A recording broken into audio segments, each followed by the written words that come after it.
just as we went on that like 12-game disastrous run.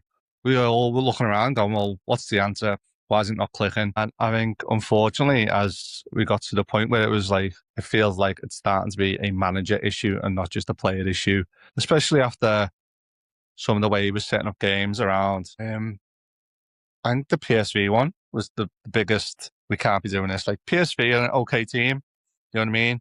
And if that was away at their ground, then maybe you take it on the chin. But to lose, 4-1 at home to them and to play the way we did, that's major red flags, And then the results after that didn't really get any better.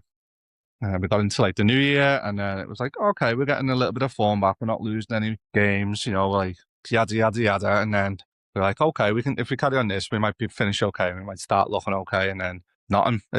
We had some good games, and we mostly had terrible games, and then we had even worse games. You know what I mean? Like, some of them were shocking, just absolutely abysmal. And then, not to mention the way we were just taking the lead and then just giving it up. You know what I mean? Like, I think that's not the Liverpool. Even like the Liverpool I grew up with wasn't like so consistently giving away the lead that much. And this is going back to like Rodgers and Hodgson days. Those are dark days, but I'd never seen anything like this. There was no grit, no determination.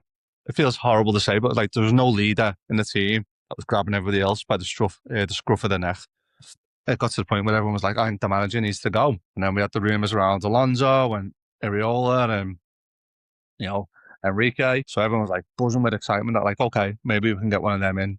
But, we'll gotta wait for the news for slot. There was rumours floating around that it wasn't happening. So I think the dread started setting in for myself and a few others. I don't know if I do another season like this, especially for ourselves living in Australia, man. Sometimes we're getting up at 2, 3 o'clock in the morning or staying up till 10, 11, 12 o'clock at night to watch these games. And to be honest, man, if Slot had stayed, I don't know if I would have bothered, to be honest. And then we got the news, Champions League final day of all days, that Slot was gone.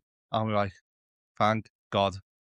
You got to give the man his credit for winning us the league, but I think the way this season unfolded, you could just tell he wasn't like Liverpool's manager. And I think the real big thing really was, I'd never heard Anfield boo, don't think. Yeah. And that was... And quiet. That's and quiet. And quiet, yeah. It's just... Yeah, so I think unfortunately for Slot, he had to go in the end, and I'm glad it was amicable. I think what should have happened is they probably should have announced it before the final game, so we could get his flowers at